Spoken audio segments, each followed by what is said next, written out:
The Brothers Karamazov, Book 7, A Judicial Error. Subsection 14. The Muschiks stand up for themselves. Thus did Fetukovich end, and on this occasion the ecstasy that burst from his listeners were uncontainable, like a storm. To check it now was not to be conceived. The women were weeping, many of the men were weeping also, and even two of the persons in high office were shedding tears. The chairman resigned himself and even tarried before ringing the bell. To have encroached upon such enthusiasm would have meant to encroach upon a sacred thing, as the ladies of our town cried subsequently. The orator himself was sincerely moved, and lo, at such a moment did our Ippolit Kirillovitch rise once more to exchange objections. Eyes fell on him with hatred. What? How can this be?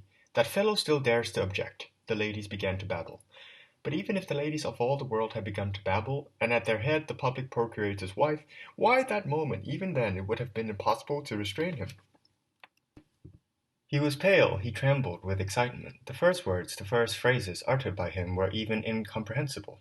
He choked, articulated badly, like me just now. Okay, back to the book. Lost his thread. As a matter of fact, though, he swiftly recovered. But from this second speech of his I shall cite merely one or two phrases. We are reproached with having created romance.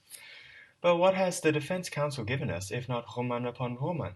All that was lacking was some poetry. In expectation of his mistress, Fyodor Pavlovitch tears up an envelope and throws it upon the floor. We are even quoted the words he spoke on this remarkable occasion. Why is this not a poema? And there is a proof that he removed the money. Who heard those words he spoke? The feeble-witted idiot Smerdyakov, transformed into some kind of Byronic hero, taking his revenge upon society for the illegitimacy of his birth. Is this not a narrative poema in the Byronic's taste? And the son, forcing his way into his father's chambers, murdering him, but at the same time not murdering him, that is not even a roman, but a poema. It is a sphinx asking riddles, which it itself, of course, will never solve. If kill he did, then he did kill. And how then can it be that he did kill, yet kill did not? Who will comprehend it? Thereupon it is proclaimed to us that our tribune is tribune of truth and plain concepts, and lo, from this tribune of plain concepts resounds, with an oath, the axiom that to call the murder of a father parricide is but mere prejudice. But if parricide is a prejudice, and if each child will interrogate his father, "Father, why must I love you?" then what will become of us? What will become of the fundaments of society? Whither will the family turn? Parricide. Why, do you not see? It is merely the brimstone of a Moscow merchant's wife. The most precious, the most sacred precepts in the destination and future of Russian justice are presented in distorted and frivolous fashion, merely in order to attain a purpose, to attain the justification of that which cannot be justified. Oh, crush him with mercy, exclaims the defense counsel, while that is all that the criminal desires, and tomorrow all will see how crushed he is. And is not the defense counsel too modest in demanding only the acquittal of the defendant?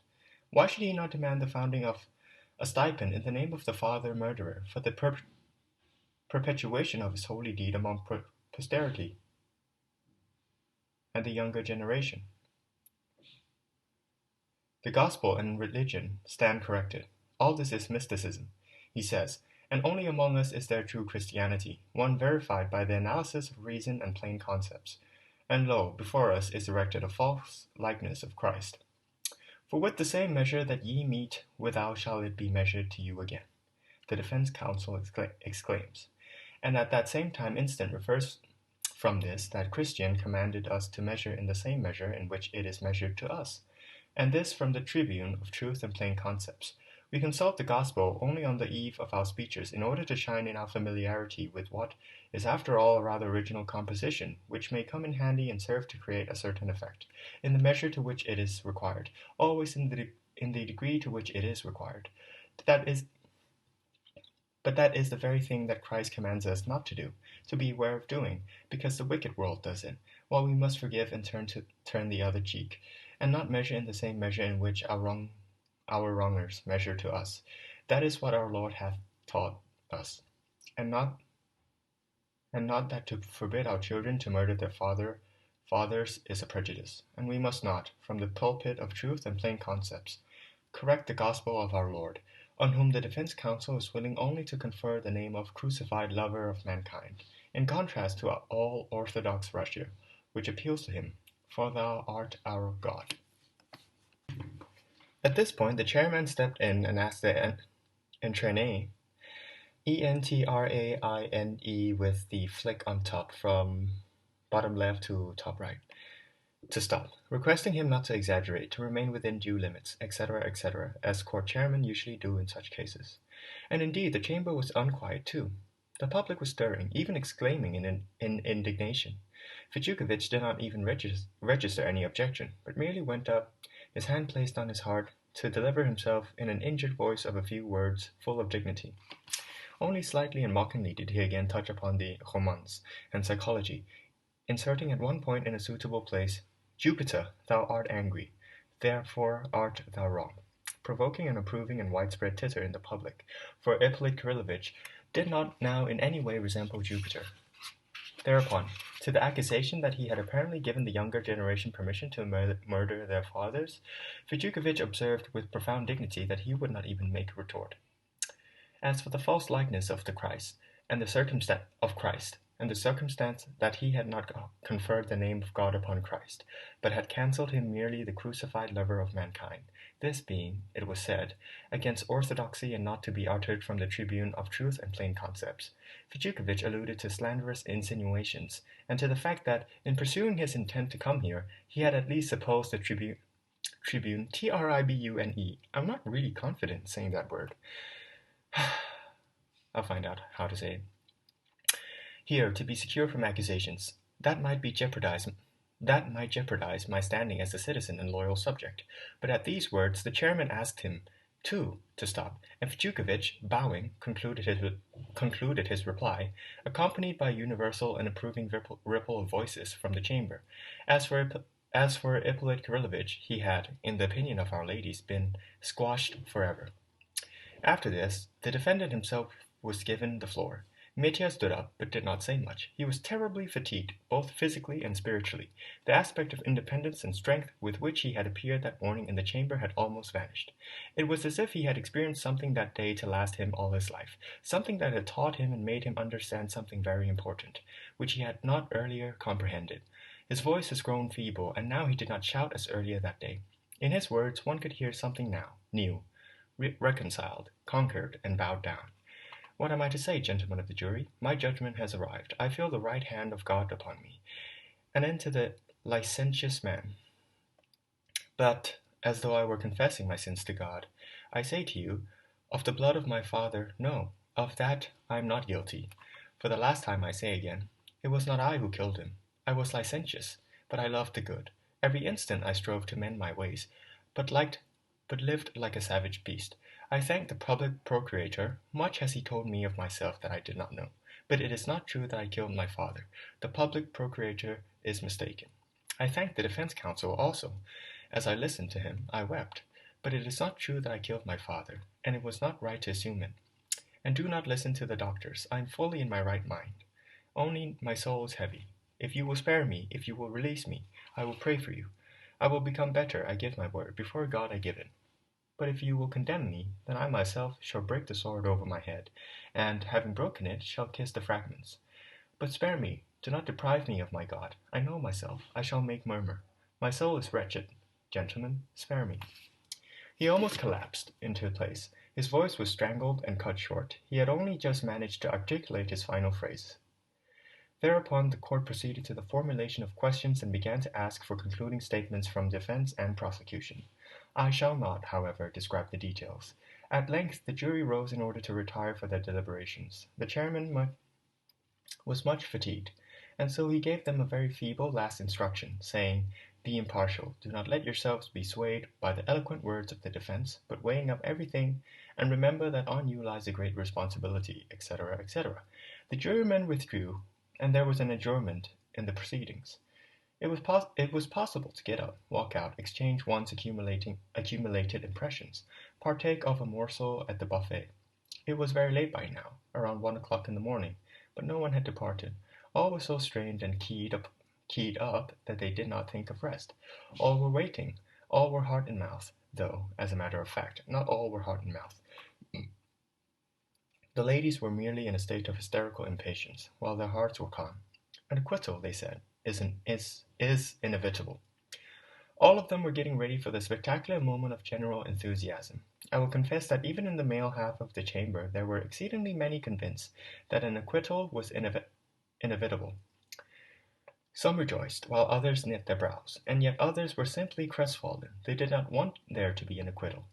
Fijukovich himself was firmly convinced of success. He was surrounded, received felicitations, felicitations,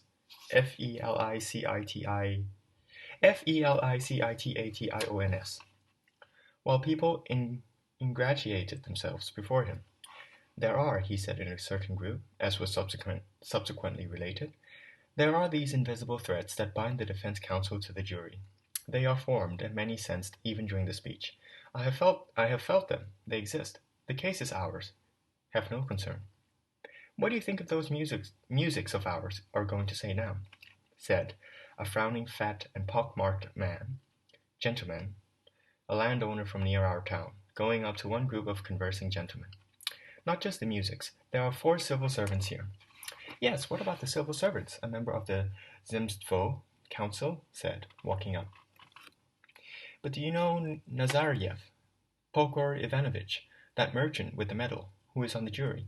Well, he is a wise man, as Solomon, but he never says anything. That is, as that may be, but actually, it makes him even better. The St. Petersburg fellow couldn't teach him anything. He himself will teach all St. Petersburg. 12 children. Imagine! Oh, for pity's sake, do you really suppose they will not acquit him? One of our young civil servants was shouting in another group. Of course they will, a resolute voice was heard to say. It would be shameful, disgraceful, not to acquit him. The civil servant continued to vociferate. Very well, say he did kill him. But after all, there are fathers, and anyway, he is in such a frenzy, he might really have only brandished the pestle, and father went to the floor. The only bad thing was the bringing the lackey on into it. That was just a laughable episode. If I'd been in the defense counsel's shoes, I'd have just said straight out, he committed the murder. He isn't guilty, and the devil with you. Well, and so he did, except he didn't say the devil with you. Oh, come on, Mikhail Semyonovich. He's good. He as good as did. A third small voice piped up. For pity's sakes, gentlemen, I mean, they acquitted an actress at Lent, didn't they? That one who cut the throat of her lover's lawful wedded wife. Yes, but she didn't finish the job. It doesn't matter. She started to do it. And what did you think of the bit about children? Splendid. Yes, it was. Yes, but what about the part about mysticism? The mysticism bit, eh? Oh, will you stop going on about that? Someone else exclaimed. You ought to be thinking of Ippolich and his fortunes from today. I mean, the public procurator's wife will scratch his eyes out tomorrow because of Mitenka. Is she here? What do you mean here? If she were here, she'd have scratched them out long ago. No, she's at home with a toothache. In a third group, you know, I think Mitenka may be acquitted. I wouldn't mind betting that tomorrow. He'll wreck the entire capital city. He'll drink for 10 days. Ha! The devil. Yes, well, the devil's the devil. You won't get by without the devil. Where else should he be, if not there? Gentlemen, let's just say that's all eloquence. But I mean, one cannot allow people to go breaking their fathers' heads with the scales of justice, or else where would we end? And about that chariot, the chariot, do you remember? Yes, he made a chariot out of a wagon. Yeah, and tomorrow it will be a wagon out of a chariot, in measure to which it is required. All in the measure to which it is required. It's a clever lot we have nowadays. Do you think we have any truth or justice in the land of Russ, gentlemen, or does it not exist at all? But the bell had begun to ring. The jury had been out for exactly an hour, neither more nor less. As soon as the public had settled down again, deep silence reigned. I remember the jurymen entering the chamber. At last! I will not cite the questions point by point, and in any case I have forgotten them. I remember only the reply to the first and principal question of the chairman, as to whether the defendant had committed the murder in premeditated fashion, with the purpose of robbery. The precise wording I do not recall. Everything froze. The foreman of the jury, who was of course the youngest of the lot, loudly and clearly, in the deathly silence of the chamber, proclaimed, "Yes, guilty." And thereafter it was the same on every point. Guilty, yes, guilty. And all this without the slightest recommendation for clemency. This, to be sure, no one had expected. Almost everyone had been convinced that at least clemency would be recommended. The dead silence of the chamber was not broken, literally as though all had been turned to stone, both those who were thirsting for a conviction and those who were thirsting for an acquittal. But this was only in the initial moments. After that a fearful chaos arose. Among the male portion of the public there were many who turned out to be very well satisfied. Some even rubbed their hands, not bothering to conceal their delight. Those who were not well satisfied were as if crushed, kept shrugging their shoulders, whispering, but seemed not yet to have taken it all in. But good Lord, what happened to our ladies? I thought they were going to cause a riot. At first it was as if they could not believe their ears, and suddenly, to the whole chamber, exclamations were heard. But what is this? What on earth is this? They kept hopping up from their seats. They doubtless believed that it could all be altered and done over again right there and then. At that moment, Mitya suddenly got up in a kind of tearing howl, cried aloud, stretching his arms before him, "I swear by God and by his last judgment, of my father's blood I am not guilty. Katya, I forgive you. Brothers, friends, spare the other one." He did not finish and began to sob to the whole chamber, in a voice, terrible to say, that was somehow not his own, but a new astonishing one, that had sprung up in him, God only knew from where. Up aloft, in the gallery, in the very furthest corner, there resounded a piercing woman's wail. It was Grushenka. She had earlier gone to someone with entreaties, and had been readmitted to the chamber before the onset of the judicial pleadings. Mitya was led away. The pronouncement of sentence was postponed until the morrow. The entire chamber rose up in pandemonium. But I did not wait and did not listen. I recall only one or two exclamations, on the front steps, on my way out. "Yeah, he'll sniff 20 years down the mines." "Not less." "Yes, sir." Our Muschiks stood up for themselves, and put an end to our Mitenka. End of the fourth and final part.